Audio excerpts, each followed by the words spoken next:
بسم اللہ الرحمن الرحیم۔ گمنام ہیرو کے معزز ناظرین، السلام علیکم۔ آئیے چلتے ہیں کہانی کی طرف۔ جو ہی اس مسلح اجنبی کو میرے لاپتہ ہونے کا احساس ہوتا، وہ افراتفری کے عالم میں مجھے ڈھونڈتا ہوا کسی طرف نکل جاتا اور میرے لیے میدان صاف ہو جاتا۔ تاریک زینوں کی پناہ گاہ سے میں نے دیکھا کہ اس مرتبہ ویرا نے اسے اپنے ساتھ گفتگو میں ضرورت سے زیادہ ہی الجھا لیا تھا، اور وہ شخص بدستور ویرا کی طرف متوجہ تھا۔ اس طرح ویرا نے مجھے فرار کی کارروائی مکمل کرنے کے لیے زیادہ سے زیادہ مہلت فراہم کرنے کی کوشش کی تھی، جس سے میں نے فائدہ اٹھا چکا تھا۔ چند ثانیوں بعد وہ اچانک ہی مڑا اور پھر عملاً ایڑیوں کے بل پورا چکر کاٹ گیا، مگر اسے میرا سایہ تک کہیں نظر نہ آ سکا۔ ویرا نے اسے وہیں چھوڑ کر واپس ہوسٹس کلب کی سمت چل دی۔ وہ بکھلاہٹ کے عالم میں اجنبی کا داہنا ہاتھ، جو ابتدا سے مسلسل کوٹ کی جیب میں تھا، باہر آ گیا، لیکن اس بار وہ خالی تھا۔ لمحہ بھر تک سراسیمگی کے عالم میں وہیں رکے رہنے کے بعد وہ لوگوں کے درمیان راستہ بناتا ہوا ویرا کی طرف جھپٹا تھا۔ ویرا کے رکتے ہی شاید دونوں میں محض مختصر سی تکرار ہوئی اور ویرا نے اچانک راستہ تبدیل کر لیا۔ اب وہ ہوسٹس کلب کی طرف جانے کی بجائے میری طرف آ رہی تھی، لیکن اجنبی کو یقین ہو گیا کہ میں اسی طرف فرار ہوا تھا جدھر ویرا بظاہر ہر اضطراری طور پر چل پڑی تھی۔ وہ ویرا کی پرواہ کیے بغیر بہت عجلت کے عالم میں اسی راستے پر چل پڑا جدھر سے ہمیں لے کر آیا تھا۔ ویرا نے کچھ دور چلنے کے بعد گردن گھما کر پیچھے کا جائزہ لیا اور اپنی رفتار تیز کر دی۔ اس نے مجھے روانہ ہوتے ہوئے ضرور دیکھا تھا، لیکن اجنبی سے بحث میں الجھے ہوئے ہونے کی وجہ سے میری کمین گاہ کے بارے میں اندازہ نہیں لگا سکی تھی۔ میں اسے دیکھتے ہوئے اپنی جگہ دبکا رہا، اور جب وہ میرے سامنے سے گزر گئی تو میں نے اپنی جگہ سے نکل کر عقب سے اسے آواز دی۔ اس کا رد عمل قابل دید تھا۔ وہ تیر کی طرح میری طرف پلٹی اور ہم دونوں ایک دوسرے سے ایک بھی لفظ کہے بغیر اسی نیم تاریک گلی میں گھستے چلے گئے جس کے نکڑ والی دکان کے زینوں میں نے پناہ لی ہوئی تھی۔ کئی منٹ تک تیز رفتاری کے ساتھ راستہ طے کرنے کے بعد آخر کار میں نے ہی سکوت توڑا تھا۔ یہ تو بالکل ہی بودھا اور احمق ثابت ہوا۔ میں تو سمجھ رہا تھا کہ اب گلو خلاصی مشکل ہو جائے گی۔ شاید شی میں نیا آیا ہے۔ ایسے لوگ ضرورت سے زیادہ جوشیلے ہونے کی وجہ سے عموماً مار کھا جاتے ہیں۔ وہ میرا ہاتھ تھام کر ایک قریبی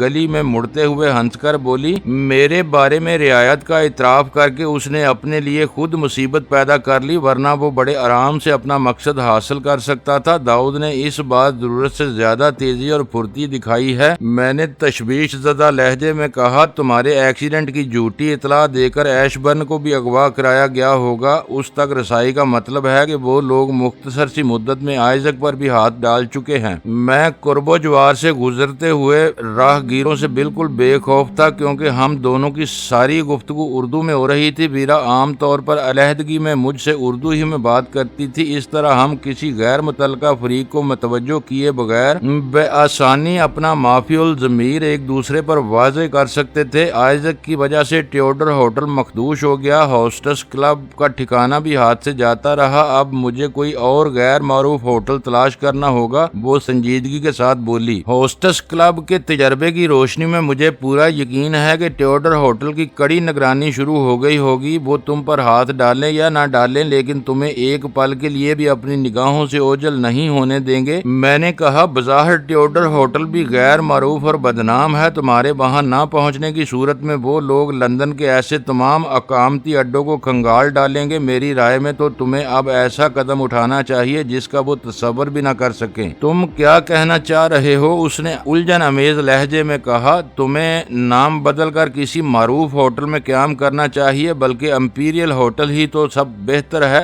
داؤد سوچ بھی نہ سکے گا کہ اس ہوٹل میں فرینکی کے معاملے کے بعد تم دوبارہ ادھر کا رخ کرو گی۔ تمہاری رائے معقول ہے، وہ پرخیال لہجے میں بولی، لیکن یہ سب بعد کے مراحل ہیں۔ پہلے تو ہمیں داؤد سے نمٹنا چاہیے۔ اس معاملے میں تاخیر ہوئی تو وہ بدماشی جاری رکھے گا اور ہماری دست سے نکل جائے گا۔ وہ اس قدر محتاط واقع ہوا ہے کہ ایلن کی ہلاکت کی خبر ملتے ہی سب سے پہلے اپنا ٹھکانہ تبدیل کرے گا۔ حالانکہ وہ ایلن بریس سے مسٹر ایکس کے نام سے رابطہ قائم کرتا تھا اور ہلٹن بار میں اس سے ڈی اے خان کے نام سے اپنے ہی ایک ماتحت کی حیثیت سے ملا تھا۔ میں نے سوال کیا، تم اس سے نہیں ملے، لیکن میں اس کے مزاج سے واقف ہوں۔ اس کے ہوٹل چھوڑنے کے لیے بس یہی ایک بات کافی ہوگی کہ ایلن کو کسی نے ہلاک کر دیا اور وہ اس سے کسی نہ کسی حیثیت میں مل چکا تھا۔ داؤد کے ساتھ ہی تمہیں ایش برن اور آئزیک کی بھی فکر ہونا چاہیے۔ میں نے چند ثانیوں کے بعد کہا، ان دونوں کے ساتھ اگر تلخ واقعات پیش آئے تو ان کی وجہ صرف تمہاری ذات ہوگی۔ میری ذہن میں یہ سب چیزیں موجود ہیں اور میں اسی بارے میں اپنی ترجیحات طے کرنے کی کوشش کر رہی ہوں۔ میرا خیال ہے کہ خاموش رہ کر ہم دونوں اپنی اپنی جگہ زیادہ بہتر طور پر سوچ سکیں گے۔ ویسے تو میں نے ویرا کو آئزیک اور ایش برن کے بارے میں کچھ سوچنے کا مشورہ دے ڈالا تھا، لیکن مجھے بھی داؤد کے بارے میں زیادہ پریشانی لاحق ہو گئی تھی۔ ایلن بریز کی سرے میں ناکامی سے وہ باخبر ہو گیا تھا، لیکن یہ توقع نہیں تھی کہ صبح کے اخبارات شائع ہونے سے پہلے وہ ایلن کی ہلاکت سے باخبر ہو سکے۔ البتہ ہوسٹس کلب میں ہمیں گھیرنے والے مسلح اجنبی کی کہانی فوری طور پر اس تک پہنچ سکتی تھی اور وہ غیظ و غضب کے عالم میں ہمارے گرد اپنا حصار تنگ کرنے کی کوشش کر سکتا تھا، جو ویرا کے لیے نہ صحیح تو میرے لیے مہلک ثابت ہو سکتی تھی۔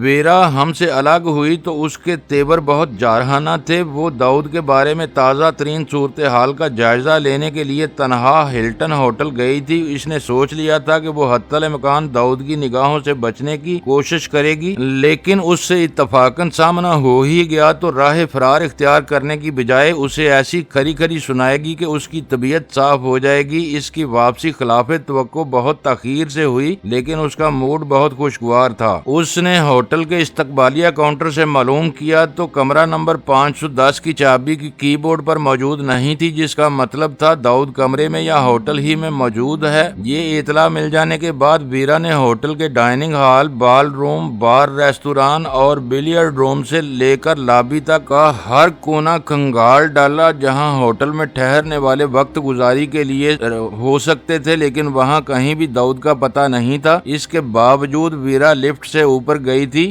اور فلور کی روم سروس کے ایک ویٹر کو ٹپ دے کر یہ معلوم کر لیا تھا کہ 510 نمبر والا اپنے کمرے میں تھا اور اس نے رات کا کھانا بھی اپنے کمرے ہی میں کھایا تھا۔ اب دیکھنا یہ ہے کہ تم اسے باہر کیسے لاتے ہو۔ ویرا نے مجھے پوری تفصیلات سے آگاہ کرنے کے بعد چیلنج کرتے ہوئے کہا، ایک مرتبہ وہ قابو میں آ جائے تو تم دیکھنا کہ میں اس کا کیا حشر کرتی ہوں۔ نہ آیا تو وہیں اس کا کام تمام کر دوں گا۔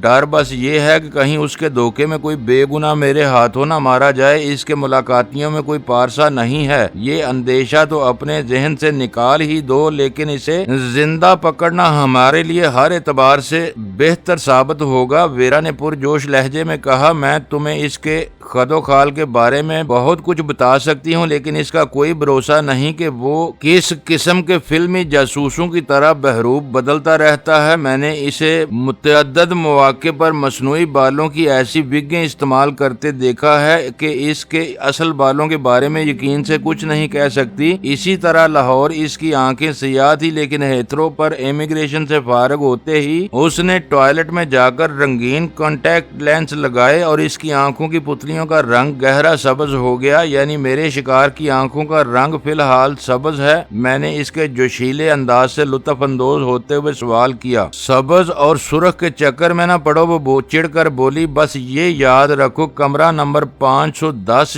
میں جو بھی ہے وہی تمہارا شکار ہے اور اس کو پکڑنا ہے۔ چلو پکڑ لوں گا، میں نے ہنستے ہوئے بے پرواہی سے کہا۔ یہ بتاؤ کہ اب تمہارا پروگرام کیا ہے؟ وہ اوپر اپنے کمرے میں ہے، میں یہیں ڈائننگ ہال میں کھانا کھاؤں گی، اس کے بعد آگے کی سوچی جائے گی۔ یہاں کھانا بہت عمدہ ملتا ہے، تمہارا خالی معدہ شاید دماغ پر بھی اثر انداز ہوا ہے۔ میں نے سنجیدگی کے ساتھ کہا، وہ اوپر ہے تو ضروری نہیں کہ میدان بالکل صاف ہو، کوئی اور بھی تمہیں پہچان سکتا ہے۔ اور یہ نہ بھولو کہ داؤد نے مقامی تنظیم کو بھی تم سے پوری طرح بدزن کر دیا ہے اور تمہارا یوں کھل کر برسر عام گھومنا مناسب نہ ہوگا۔ تم تو واقعی میری سرپرست بنتے جا رہے ہو۔ اس نے برا سا منہ بنا کر کہا، خیر میں جا رہی ہوں، ہوٹل سے تھوڑی دور رک کر تمہاری گاڑی کی واپسی کی منتظر رہوں گی۔ تو کیا یہ کار ہمارے ہی پاس رہے گی؟ سلطان شاہ نے حیرت سے سوال کیا۔ اب بات اپنی ہی ملکیت سمجھو، کل رقم ادا کر دی جائے گی، آج یہ گاڑی ٹرائل پر ہمارے پاس آئی تھی، ویرا نے کہا اور اپنی گاڑی کی طرف بڑھ گئی، جس کا مطلب تھا کہ مجھے سلطان شاہ والی گاڑی استعمال کرنا تھی۔ گاڑی کے دروازے مقفل کر کے ہم دونوں بھی پارکنگ لاٹ سے ہوٹل کی طرف چل دیے۔ اس وقت میرا ذہن نئی مہم کے بارے میں تیزی کے ساتھ کام کر رہا تھا اور میں نے سوچ لیا تھا کہ براہ راست داؤد کے کمرے میں داخلے کی صورت میں بعض ناقابل تصور دشواریاں بیماریاں بھی پیدا ہو سکتی تھیں، لہٰذا بہتر یہی تھا کہ کسی طرح اسے کمرے سے باہر نکلنے پر مجبور کیا جائے۔ اس سلسلے میں کسی حتمی نتیجے پر پہنچنے کے لیے میں سلطان شاہ کے ساتھ نیچے ہی ریستوران میں جا بیٹھا۔ کئی تجویزوں پر غور کرنے کے بعد میں نے آخر کار ایک حکمت عملی وضع کر ہی لی اور ویٹر سے سادہ لفافے سمیت ایک سادہ کاغذ طلب کر کے اس پر انگریزی میں مختصر سی 2 سطور لکھ ڈالی: تم خطرے میں ہو، فوراً یہ ہوٹل چھوڑ دو۔ میرا خیال تھا کہ بھیجنے والے کے نام کے بغیر وہ 2 سطری پیغام داؤد کو بکھلانے کے لیے کافی ہوگا۔ در حقیقت وہ خیال میرے ذہن میں ویرا کی تقلید میں ابھرا تھا، کیونکہ اس نے امپیریل ہوٹل میں کنجر کے ذریعے ایک رکا مجھ تک پہنچا کر ہی مجھے واپسی کا مشورہ دیا تھا۔ اس رکے پر بھی ویرا نے اپنا نام نہیں لکھا تھا، مگر میں جن حالات سے دوچار تھا ان کی روشنی میں میرے لیے اس ہدایت کو نظر انداز کرنا ناممکن ہو کر رہ گیا تھا۔ میرا خیال تھا کہ داؤد بھی میرے بھیجے ہوئے پیغام کو آسانی کے ساتھ نظر انداز نہ کر سکے گا اور اسے اپنے کسی ہمدرد کا مشورہ تصور کرتے ہوئے فوری طور پر اس پر عمل کر گزرے گا۔ اس وقت میرے ساتھ سب سے بڑا مسئلہ یہ تھا کہ وہ رکا کس طرح داؤد تک پہنچایا جائے۔ اگر میں ٹپ دے کر ہوٹل کے عملے کے کسی فرد سے یہ کام لیتا تو وہ شخص داؤد کی باز پرس پر ہماری نشاندہی کر دیتا، اور اگر ہم اسے اس بارے میں خاموش رہنے یا جھوٹ بولنے کی ہدایت دیتے تو وہ شبہات میں مبتلا ہو کر وہ رکا داؤد تک پہنچانے کی بجائے ہوٹل کی انتظامیہ کے حوالے کر سکتا تھا اور یوں ہمارا کھیل بگڑ جاتا۔ میں داؤد کی نگاہوں میں تھا، لہٰذا میرا اوپر جانے کا سوال ہی پیدا نہیں ہوتا تھا۔ لے دے کر سلطان شاہ ہی رہ جاتا تھا جسے اس مقصد کے لیے احتیاط کے ساتھ استعمال کیا جا سکتا تھا۔ وہ مجھے دیکھ کر بھی بھڑک سکتا ہے۔ سلطان شاہ نے بند لفافہ لیتے ہوئے خیال ظاہر کیا۔ ضرور بھڑکے گا، لیکن وہ تمہیں پہچانتا نہیں، میں نے تسلی آمیز لہجے میں کہا۔ تم اس سے کہہ سکتے ہو کہ ہوٹل سے باہر ایک سفید فام نے تمہیں لفافہ پہنچانے کے لیے 5 پاؤنڈ معاوضے کی پیشکش کی اور تم تیار ہو گئے، اور اگر وہ بدماشی پر تل گیا پھر تمہارے بھی ہاتھ کھلے ہوئے ہیں۔ ایلن بریز کا بے آواز پستول تمہارے پاس ہے، تم جس طرح چاہو اپنی مدافعت کی راہ تلاش کر سکو گے۔ ویسے میں بھی غافل نہیں رہوں گا، 10 منٹ تک تمہاری واپسی نہ ہوئی تو میں بھی تمہاری مدد کے لیے پہنچ جاؤں گا، لیکن مجھے امید ہے کہ اس کی نوبت نہیں آئے گی۔ پیغام کا متن ایسا ہے کہ متن بھول کر وہ اپنی فکر میں مبتلا ہو جائے گا اور ہم باہر اسے گھیر سکیں گے۔ میں نے ویٹر کو طلب کر کے بل ادا کیا اور ہم دونوں نے ریستوران چھوڑ دیا۔ سلطان شاہ باہر نکل کر لفٹ کی طرف ہو لیا اور میں لابی میں پڑے ہوئے صوفوں کی طرف بڑھ گیا، جہاں سے میں لفٹ کے ذریعے آنے جانے والوں پر نگاہ رکھ سکتا تھا۔ ویرا کی خواہش کے برعکس میں نے فیصلہ کر لیا تھا کہ داؤد کو زندہ گرفتار کرنے کی بجائے ٹھکانے لگانا ہی بہتر ہوگا، کیونکہ اس طرح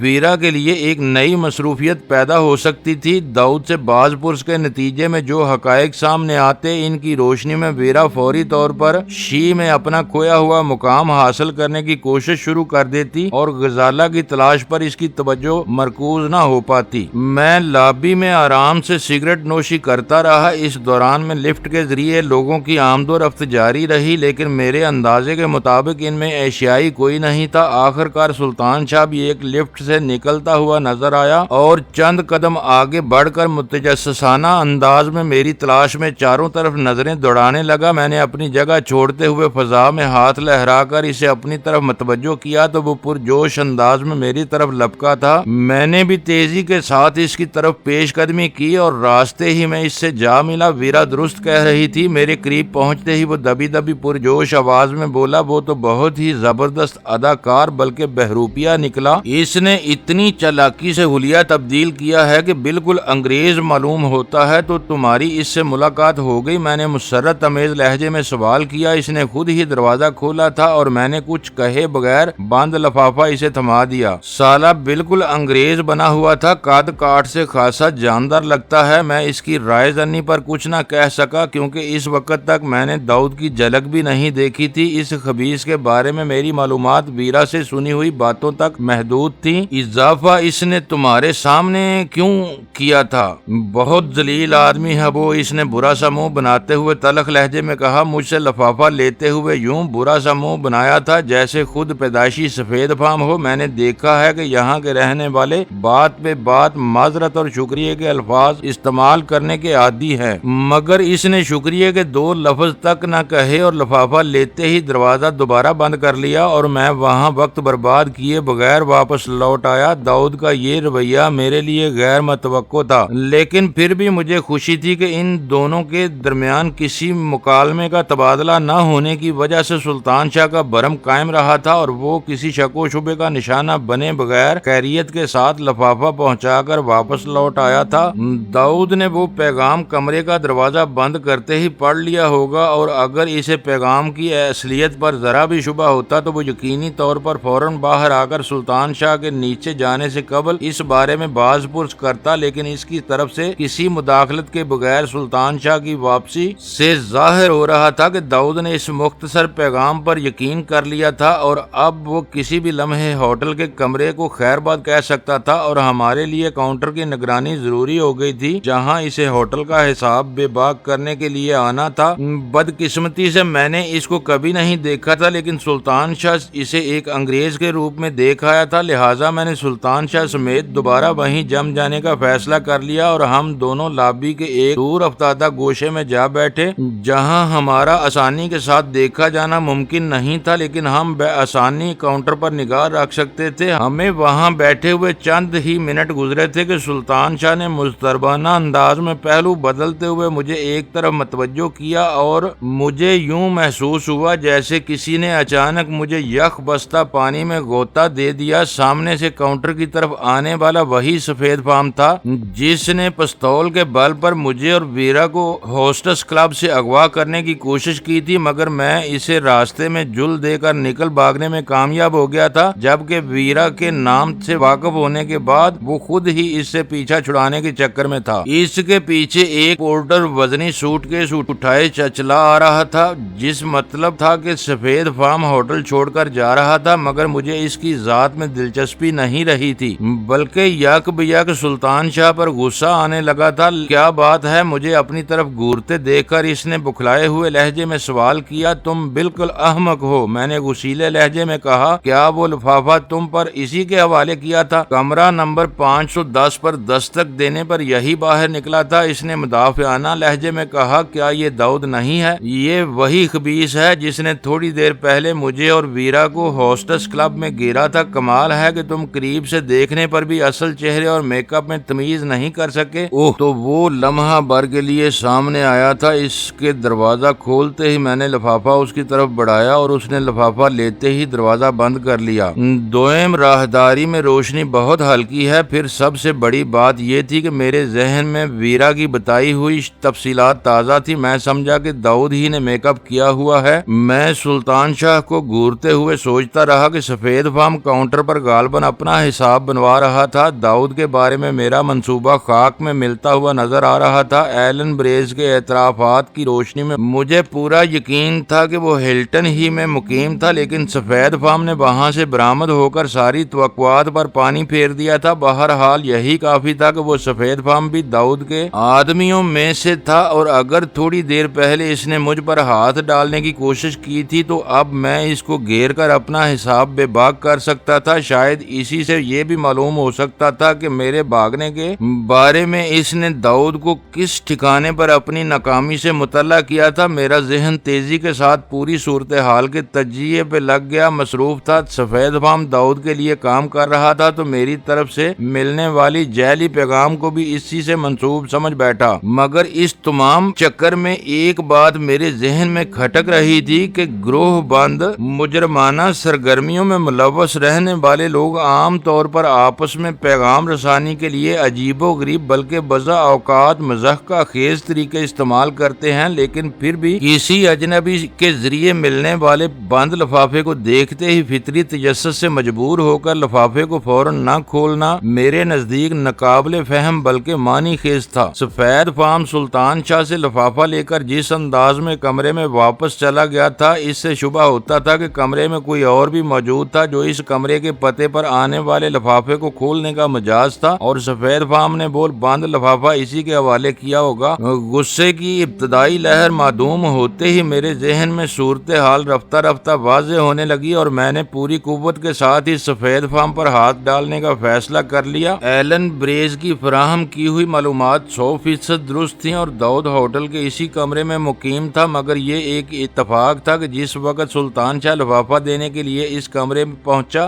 وہاں سفید فام داؤد کو اپنی ناکامی سے باخبر کرنے کے لیے آیا ہوا تھا۔ داؤد خود کو حتی الامکان شناخت سے بچائے رکھتا تھا، لہٰذا دروازے پر دستک کے جواب میں اس نے سفید فام کو دروازہ کھولنے کا حکم دیا ہوگا اور اس نے سلطان سے لفافہ وصول کر کے داؤد کے حوالے کر دیا ہوگا۔ وہ پیغام شاید داؤد کے لیے بھی قابل قبول ہی تھا۔ اس نے فوری طور پر ہوٹل کو خیر باد کہنے کا فیصلہ کر لیا، لیکن ساتھ ہی وہ اپنی شناخت کے معاملے میں حساس تھا، لہٰذا اس نے اپنا حساب بے باک کرنے کے لیے اپنی جگہ سفید فام کو کاؤنٹر پر بھیج دیا اور خود غالباً پچھلے زینوں یا کارگو لفٹ کے ذریعے نکل گیا۔ ہوٹل کے بارے میں یہ نکتہ خاصا دلچسپ ہے کہ رہائشی کمرے حاصل کرتے ہوئے عموماً شناخت ضروری ہوتی ہے۔ رجسٹر میں نام اور ولدیت سے لے کر قومیت تک درج کی جاتی ہے، لیکن کمرہ چھوڑتے ہوئے صرف واجبات کی ادائیگی ضروری ہوتی ہے، جو کوئی بھی کر سکتا ہے۔ اس وقت داؤد نے شاید اسی فارمولے پر عمل کیا تھا۔ اگر میرا قائم کیا ہوا نظریہ درست تھا تو سفید فام کی ذات بھی اہمیت حاصل کر جاتی تھی، کیونکہ اسے داؤد کے کمرے تک رسائی حاصل تھی۔ اب یہ اور بات تھی کہ سفید فام داؤد کی اصلیت سے لا علم رہا ہو۔ سفید فام واجبات کی ادائیگی سے فارغ ہو کر نکاسی کے راستے کی طرف بڑھا تو میرا خیال تھا کہ وہ پورچ سے ہی کسی گاڑی یا ٹیکسی میں سوار ہوگا، اور اگر اس کے پاس اپنی گاڑی تھی تو پورٹر کو برآمدے میں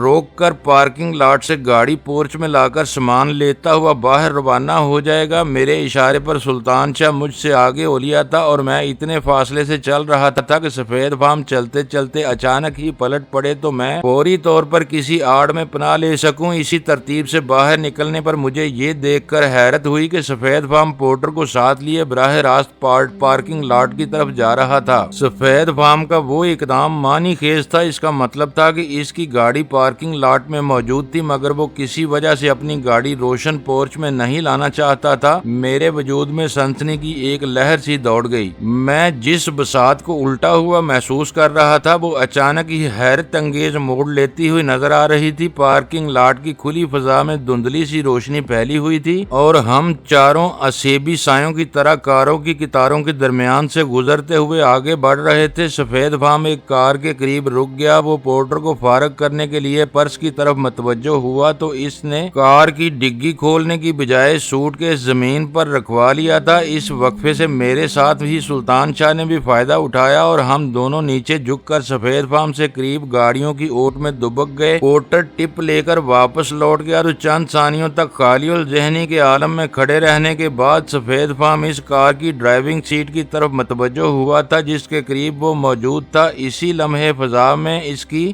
دبی دبی تحیر امیز آواز ابھری اور پھر ویرا کی چہکتی ہوئی آواز سنائی دی۔ دیکھ لو پھر موجود ہوں کہہ کے ساتھ ویرا کی آواز سنائی دی تھی۔ تم مجھے چھوڑ کر بھاگ گئے تھے لیکن میں یہاں بھی پہنچ گئی۔ مجھے امید نہیں تھی کہ اتنی جلدی تم سے دوسری ملاقات ہو سکے گی۔ خان کہاں ہے؟ سفید فام کی آواز میں بکھلاہٹ کے ساتھ ہی تشویش بھی امڑ آئی تھی۔ تمہاری کار کی کیبن لائٹ خراب ہے، ٹٹول کر دیکھو گے تو وہ پچھلی نشستوں کے پائیدان میں سوتا ہوا ملے گا۔ نیند کا بڑا کچا معلوم ہوتا ہے تمہارا خان۔ وہ پھرتی سے کار کے عقبی دروازے کی طرف لپکا تھا۔ میں نے اپنی جگہ چھوڑ دی۔ ویرا کی موجودگی کے باعث آنکھ مچولی بے سود تھی۔ وہ شاید داؤد کو پہلے ہی زیر کر چکی تھی اور اب سفید فام بھی گھیرا جا چکا تھا۔ اوہ، یہ تو بری طرح زخمی معلوم ہوتا ہے۔ سفید فام کی آواز ابھری۔ اس کی تو گردن خون میں لتھڑی ہوئی معلوم ہوتی ہے۔ کیا تم نے اسے مار دیا؟ میرا ارادہ نہیں تھا۔ اگر مر گیا تو قصور خود اسی کا ہے۔ خنجر کی نوک گردن پر ہونے کے باوجود اٹھنے کی کوشش کی جائے تو دوہری دھار اپنا کام دکھاتی ہے۔ سرد لہجے میں اس سے بات کر کے وہ میری طرف مخاطب ہو گئی۔ تم اسے لے کر میرے ساتھ چلو، سلطان کو واپس ہوٹل بھیج دو۔ سفید فام نے مڑ کر سلطان شاہ کی طرف دیکھا اور اس کے چہرے پر شکست کے آثار پھیل گئے۔ پارکنگ لاٹ میں زیادہ دیر ٹھہرنا خطرناک ہو سکتا ہے، لہٰذا میں نے گاڑی میں پڑے ہوئے داؤد کی نبضیں ٹٹولی تو دور تک کسی دھڑکن کا شائبہ نہیں تھا۔ اندھیرے کے باوجود میرے لیے یہ اندازہ لگانا دشوار ثابت نہیں ہوا کہ ویرا نے بہت بے رحمی کے ساتھ اس کی شہ رگ کاٹ ڈالی تھی۔ سفید فام کا لایا ہوا سوٹ کیس عقبی نشست پر داؤد کی لاش پر ڈالو۔ میں نے سفید فام کو اپنی جیب میں اسلحہ کی موجودگی سے باخبر کرتے ہوئے ویرا کے پیچھے چلنے پر مجبور کر دیا۔ سلطان شاہ اس سے بیشتر ہی اپنی گاڑی کی طرف آگے نکل گیا تھا۔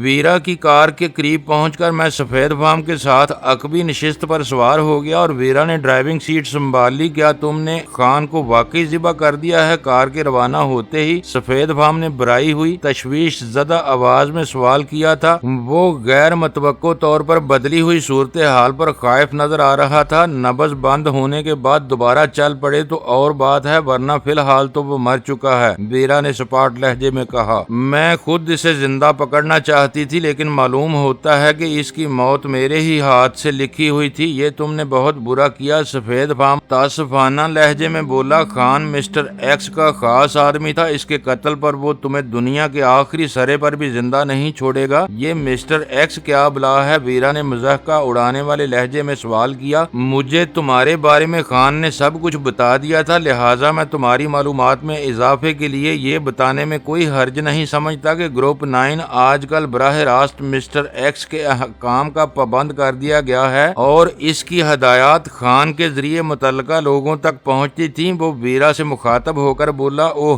ویرا کی غصیلی آواز ابھری تو نوبت یہاں تک پہنچ گئی تھی۔ کیا تم بھی گروپ 9 میں ہو؟ نتائج تم خود اخذ کر سکتی ہو۔ میں نے وہ جو بات ضروری سمجھی وہ تمہارے گوش گزار کر دی ہے۔ تم جانتی ہو کہ گروپ 9 معمولی معاملات سے الگ رکھا جاتا ہے۔ کاش خان نے میری ناکامی سے پہلے ہی مجھے تمہارے بارے میں سب کچھ بتا دیا ہوتا تو شاید اس وقت صورتحال ہی کچھ اور ہوتی۔ ہوسٹس کلب سے نکلنے کے بعد تم لوگ میری آنکھوں میں دھول جھونک کر فرار نہیں ہو سکتے تھے۔ تمہارا دماغ ٹھکانے پر لانے کے لیے اب مجھے بھی بتانا پڑے گا کہ خان خود ہی مسٹر ایکس تھا اور تم اس کا حشر دیکھ چکے ہو۔ شوگر کوئن سے ٹکرانے والوں کے لیے زمین عموماً تنگ ہو جایا کرتی ہے، ویرا نے سرد لہجے میں کہا۔ تم مجھے جھوٹی باتوں سے خوفزدہ نہیں کر سکتی، وہ احتجاجی اور خوفزدہ لہجے میں بولا۔ تم میرا کچھ نہیں بگاڑ سکتی، میرے ساتھی کسی بھی لمحے تم پر دعویٰ بول سکتے ہیں۔ میں چونک پڑا، اس کی دھمکی بے بنیاد نہیں ہو سکتی تھی۔ میں نے اپنے پستول کی نال اس کے پہلو سے لگا دی۔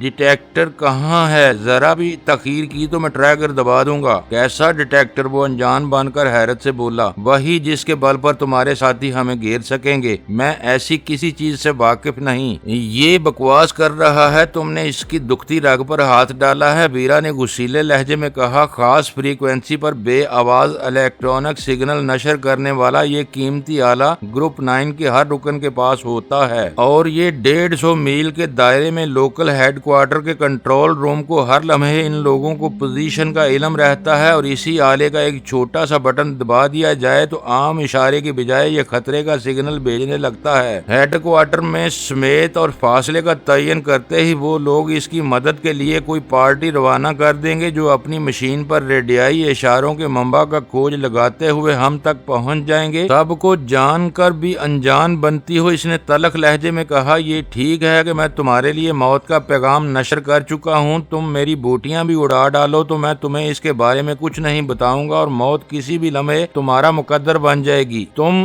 اس پر اپنا وقت کیوں برباد کر رہی ہو؟ میں نے ویرا سے مخاطب ہو کر کہا۔ آخر ہم کس لیے اسے اپنے ساتھ لادے ہوئے پھر رہے ہیں؟ کہیں بھی اسے گولی مار کر پھینک ہی کیوں نہ دیں؟ ٹھیک ہی ہے، ویرا بے پروانہ لہجے میں بولی۔ جب داؤد ہی زندہ ہاتھ نہ آ سکا تو یہ بھلا کس کام آئے گا؟ میں گاڑی شہر سے نکالتی ہوں، راستے میں ہی اسے ٹھکانے لگا دینا۔ معزز ناظرین، لائک کریں، شیئر کریں اور کمنٹس باکس میں پاک آرمی زندہ باد، پاکستان پائندہ باد کا نعرہ ضرور درج کر کے اپنے ملک پر فخر کریں اور پاکستان کی بنیادیں مضبوط کرنے میں اپنا کردار ادا کریں۔ ویڈیو دیکھنے کا شکریہ۔